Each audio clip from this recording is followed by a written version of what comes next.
Hi hello ನಮಸ್ತೆ, welcome back to my channel. ನಾನು ನಿಮ್ಮ ಪ್ರೀತಿಯ ನಂದಿನಿ. ಎಲ್ಲರೂ ಹೇಗಿದ್ದೀರಾ? ನಾನಂತೂ ಸಕ್ಕತ್ತಾಗಿದ್ದೀನಿ. ಅಂಡ್ ಇವತ್ತು ಒಬ್ರು ಮುಖ್ಯ ವ್ಯಕ್ತಿ ಬಗ್ಗೆ ತಿಳ್ಕೊಳ್ಳೋಣ. ನಮ್ಮ ಚಂದನವನದ ಒಬ್ಬ ಇಂಪಾರ್ಟೆಂಟ್ ವ್ಯಕ್ತಿ. ಇವರ ಸಾಧನೆ ಗುರುತಿಸಿರೋರು ತುಂಬಾ ಕಮ್ಮಿ. ಇವತ್ತು ಇವ್ರ ಬಗ್ಗೆ ಹೇಳ್ತೀನಿ. ಯಾರು ಇವ್ರು ಅಂತ ಕೇಳ್ತಿದ್ದೀರಾ? ಇವರೇ ಎಂ.ಆರ್. ವಿಠಲ್.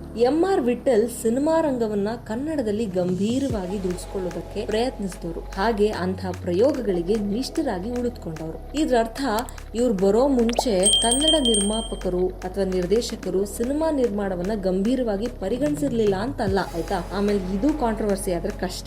ಆದ್ರೆ ಸಿದ್ಧ ಮಾದರಿಯಲ್ಲೇ ಚಿತ್ರಗಳು ತಯಾರಾಗ್ತಿದ್ದಂತ ಕಾಲದಲ್ಲಿ ಹೊಸ ಪ್ರಯೋಗಗಳ ಕೊರತೆ ಎದ್ದು ಕಾಣ್ತಿತ್ತು. ಬೇಡರ ಕಣ್ಣಪ್ಪ, ಮೊದಲ ತೇದಿ, ಪ್ರೇಮದ ಪುತ್ರಿ, ಜಾತಕ ಫಲ, ಸ್ಕೂಲ್ ಮಾಸ್ಟರ್, ರಣಧೀರ ಕಂಠೀರವ, ಕಣ್ತೆರೆದು ನೋಡು, ವಿಜಯನಗರದ ವೀರಪುತ್ರ ಚಿತ್ರಗಳಂತಹ ಪ್ರಯೋಗಗಳು ಅಲ್ಲೊಂದು ಇಲ್ಲೊಂದು ನಡೆದ್ರು ಅವುಗಳ ನಿರ್ದೇಶಕರು ತದನಂತರ ಮತ್ತೆ ಎಲ್ರೂ ತರ ಅದೇ ಸೇಮ್ ಪ್ಯಾಟರ್ನ್ ಫಿಲ್ಮ್ಸ್ ಗಳನ್ನ ತೆಗೆಯೋದಕ್ಕೆ ಶುರು ಮಾಡ್ತಾರೆ. ಯಾಕಂತಂದ್ರೆ ನಮ್ಮ ಚಿತ್ರರಂಗ ಹೊಸ ಸಿನಿಮಾಗಳನ್ನ ಮಾಡುವಾಗ ಮೊದಲಿಗೆ ಒಂದು ಪ್ಯಾಟರ್ನ್ ನ ತಗೊಂಡಿದ್ದು ಅಂತಂದ್ರೆ ನಾಟಕಗಳನ್ನ, ರಂಗವೇದಿಕೆಗಳಲ್ಲಿ ತುಂಬಾ ಜನಮನ್ನಣೆಯನ್ನ ಪಡ್ಕೊಂಡಂತಹ ನಾಟಕಗಳನ್ನ ಅಥವಾ ಕೃತಿ ಅಥವಾ ಬರೆದಿರೋ ನಾಟಕಗಳನ್ನ ಆಧರಿಸಿ, ಪುಸ್ತಕಗಳಲ್ಲಿರುವಂತಹ ಕಥೆಗಳನ್ನ ಆಧರಿಸಿ ಸಿನಿಮಾ ಮಾಡೋದಕ್ಕೆ ಶುರು ಮಾಡಿ. ಹಾಗೆ ಹೊಸ ಕ್ರಿಯೇಟಿವ್ ಆಗಿ ಒಂದು ಕತೆ ಬರೆಯೋದಾಗ್ಲಿ ಈ ತರದ್ದು ಸ್ವಲ್ಪ ಕಮ್ಮಿನೇ ಇದ್ದಿದ್ದು.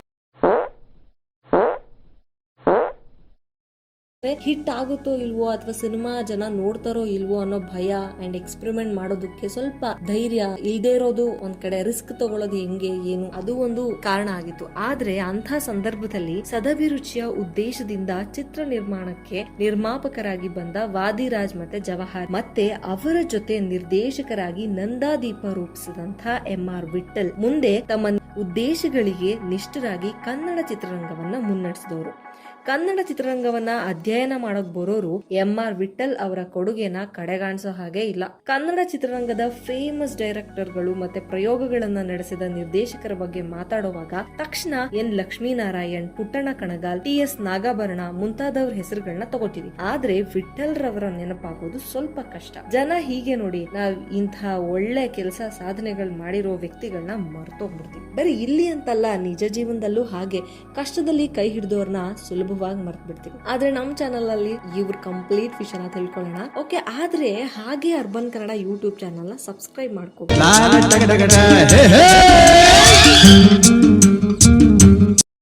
ಎಂ.ಆರ್. ವಿಠಲ್ ಅವರು ಆಗಿನ ಬಹುತೇಕ ನಿರ್ದೇಶಕರಂತೆ ರಂಗಭೂಮಿ ಹಿನ್ನೆಲೆಯಿಂದ ಬಂದವರಲ್ಲ. ಇವರು ಬೇಸಿಕಲಿ ಎಜುಕೇಟೆಡ್ ಮತ್ತೆ ಒಳ್ಳೆ ಕೆಲಸದಲ್ಲಿದ್ದವರು. ಫಿಲ್ಮ್ ಇಂಡಸ್ಟ್ರಿಯನ್ನ ಸೀರಿಯಸ್ ಆಗಿ ತಗೊಂಡು ಒಳ್ಳೆ ಟೆಕ್ನಿಷಿಯನ್ ಆಗ್ಬೇಕು ಅಂತ ಬಂದು ಅನ್ಕೊಂಡಿದ್ದವರು. ಟೆಕ್ನಿಷಿಯನ್, ತಂತ್ರಜ್ಞರಾಗಿ ಸೇರ್ಕೋಬೇಕು ಅಂತ ಬಂದವರು. ಆದ್ರೆ ಮುಂದೆ ಇವರು ನಿರ್ದೇಶನವನ್ನ ಮಾಡ್ತಾರೆ.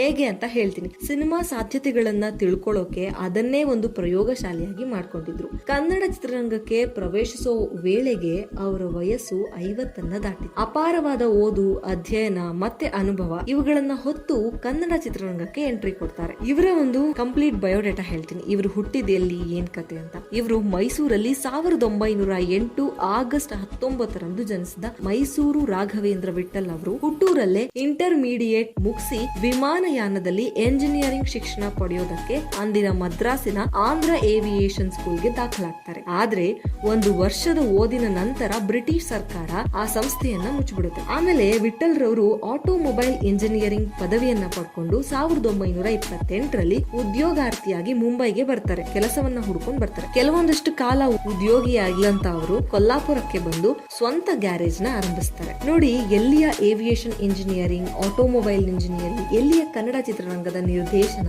ಆಹಾ, ಮಾಮರವೆಲ್ಲೋ ಕೋಗಿಲೆಯಲ್ಲೋ, ಏನೇ ಸ್ನೇಹ ಸಂಬಂಧ, ಎಲ್ಲಿಯದೋ ಈ ಅನುಬಂಧ ಅನ್ನೋ ಹಾಗೆ ಇವರು ಮೊದಲು ಟೆಕ್ನಿಷಿಯನ್ ಆಗೇ ಬಂದಿದ್ದು, ಆದ್ರೆ ಮಾಡಿದ್ದು ನಿರ್ದೇಶನ. ಇವರು ನಿರ್ದೇಶಿಸಿದ ಚಿತ್ರಕಥೆ ವಿಭಿನ್ನ ಮತ್ತೆ ಹೊಸದೊಂದು ಆಯಾಮ ಇದ್ದಂತ ಸಿನಿಮಾಗಳು. ಕೊಲ್ಲಾಪುರ 30ರ ದಶಕದಲ್ಲೇ ಸಿನಿಮಾ ಚಟುವಟಿಕೆಗಳಿಗೆ ಕೇಂದ್ರ ಸ್ಥಾನವಾಗಿತ್ತು. ಸತಿ ಸುಲೋಚನಾ ಸಹ ಅಲ್ಲೇ ಶೂಟ್ ಆಗಿರೋದು, ಅದು ನಿಮಗೆ ಹಳೆ ವಿಡಿಯೋದಲ್ಲಿ ಹೇಳಿದ್ದೇನೆ. ಓಕೆ, ಸಿನಿಟೋನ್ ಸಂಸ್ಥೆಯ ಮಾಲೀಕರಾಗಿದ್ದಂತಹ ದಾದಾ ಸಾಹೇಬ್ ಆ ಕಾಲದ ಕಾಳಿಯ ಮರ್ದನ್, ಸ್ವರಾಜ್, ಸೀಮೆವಾರ್ ಮುಂತಾದ ಪೌರಾಣಿಕ ದೇಶಭಕ್ತಿ ಚಿತ್ರಗಳ ನಿರ್ದೇಶಕರಾಗಿ ಪ್ರಸಿದ್ಧರಾಗಿದ್ರು. ಅವರು ಆಹ್ವಾನಿಸಿದ್ರು ಅನ್ನೋ ಒಂದು ಕಾರಣಕ್ಕೆ ಸಿನಿಟೋನ್ ಕಾರ್ಟೂನ್ ಸಂಸ್ಥೆಯಲ್ಲಿ ವಿಠಲ್ ರವರು ಸೌಂಡ್ ಇಂಜಿನಿಯರಿಂಗ್ ಹುದ್ದೆಯನ್ನ ಸ್ವೀಕರಿಸ್ತಾರೆ. ಭಾರತೀಯ ಚಿತ್ರರಂಗದ ಪಿತಾಮಹ ನೆನೆಸ್ಕೊಂಡಿರುವಂತಹ ದಾದಾ ಸಾಹೇಬ್ ಪಾಲ್ಕೆ ಅವರ ಟಾಕಿ ಚಿತ್ರಗಳಿಗೆ ಶಬ್ದ ಗ್ರಹಣ ಮಾಡಿದ್ರು. ಪಾಲ್ಕೆ ಅವರಿಂದ ನಿರ್ದೇಶನದ ಸೂಕ್ಷ್ಮಗಳನ್ನ ಅರಗಿಸ್ಕೊಂಡ್ರು. ಆಮೇಲೆ ವಿಠಲ್ ರವರು ಕೊಲ್ಲಾಪುರ ಬಿಟ್ಟು ಅಂದಿನ ಅವಿಭಜಿತ ಭಾರತದ ಪ್ರಮುಖ ಸಿನಿಮಾ ಕೇಂದ್ರ ಅನ್ಸ್ಕೊಂಡಿದ್ದಂತಹ ಲಾಹೋರ್ಗೆ